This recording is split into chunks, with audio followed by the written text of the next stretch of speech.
What's up, peeps? Welcome back to Rebranding Safety. If you're new here, Rebranding Safety is changing the perception of health and safety. We're going to do that right here on the YouTube channel. We do that on the podcast as well. This video is a pod clip from a podcast. You can get the podcast on pretty much any platform. Just search Rebranding Safety. Rebranding Safety is sponsored by Paradigm Human Performance HSE subscription service, the perfect solution for those of you in small, medium-sized enterprise that feel like you're just spinning loads of plates all the time. Without further ado, let's get into today's pod clip. There seems to be a big disconnect between maybe the world that you and I are in, and we're talking to a lot of these people from an academic space. We're understanding, complexity theory, and we're starting to look at human factors and all this stuff. And actually, what work is done in a lot of places is just miles behind this stuff. And they're completely disconnected from our world whatsoever. Still talking about, do I want to say, I'm just trying to tread lightly here, but they're still talking about the triangle, which we've kind of moved on for. They're still, heavily reliant on behavioral-based safety, whether some would say we've moved past that, some would say not, like whatever you believe. But they're still kind of working off that maybe Taylorism type of way of working. But actually, it's kind of like we need an academic as imagined and an academic as done, because academic as done is actually nowhere near academic as imagined, if you know what I mean. Absolutely, yeah. And I always feel myself I'm between two worlds. Yeah.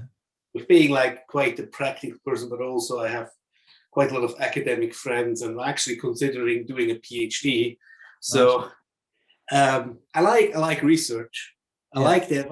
I see there is often and actually exactly that problem sometimes also crops up in when in the CIHF, the Ergonomic Society. Yeah, we talk the same things. There's a lot of academic, but then there's also a lot of the practitioner, and actually there is a big gap in between. So and that's, as you said, there is this academic as imagined and academic as done. And I mean, to be fair, most academic work goes into a paper.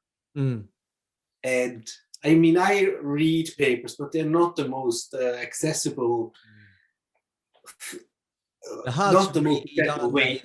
Yeah, there's a few things that there's problem with it. Most of the time they're stuck behind a paywall, which is the first challenge.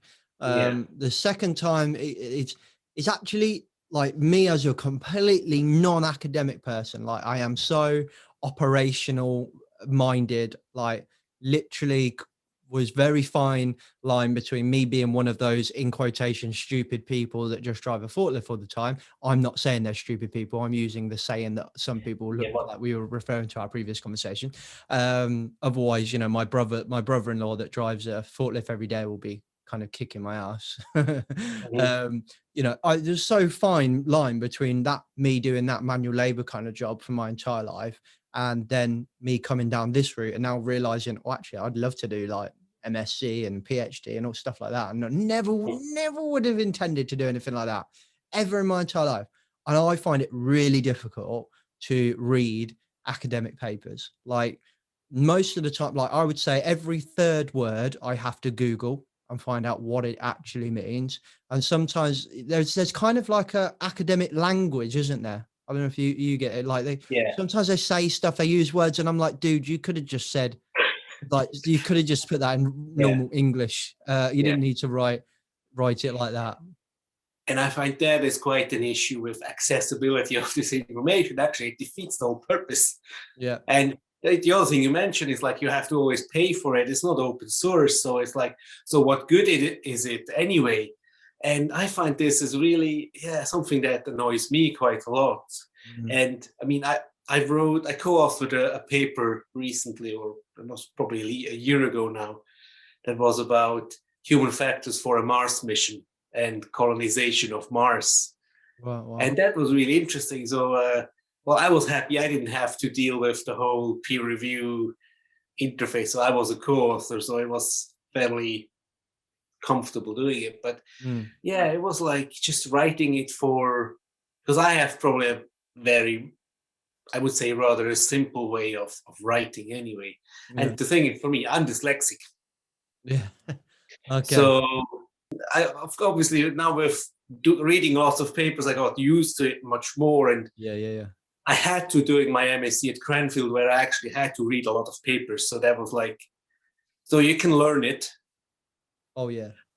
But still, I find, and I mean, even just the font they choose there in their papers is all like Times New Roman, which is the worst font for dyslexic people. Oh, okay. I didn't know that. It makes it really hard to read, and it's just like, Yeah. yeah. So it's a lot of we need to evolve, and it's not human centered as such. So Yeah. No, ironic, isn't it? yeah. And this is, I think this is the problem that we now face, is we could end up becoming victim to the same things that Heinrich's fallen victim to, because when you look at the triangle, the iceberg, the dominoes, blah blah blah, actually what they are is simplifications of a very complex idea.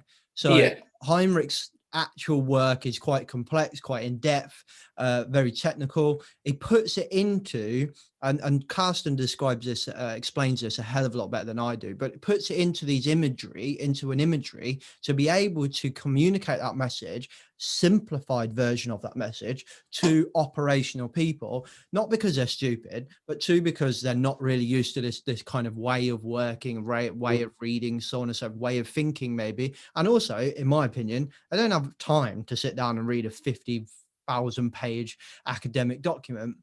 So in my opinion, he was trying to just make this real quick, simple, boom, there you go, there's a triangle, that makes sense. So the bottom line means that that's an indicator that something's not right and you need to look into it, right? That's what he's trying to say to you. Okay, cool, thank you very much. And then we take that, we kind of throw it out everywhere, we standardize it to absolutely everything, and then we go, oh, triangle stupid. No, it was a simplification. The same thing as Swiss cheese. You know, we've done exactly the same thing as Swiss cheese. His work is phenomenal behind the Swiss cheese, but the Swiss cheese, we tear it apart and we go, oh, this is absolute crap. But actually, it's a simplification of his work.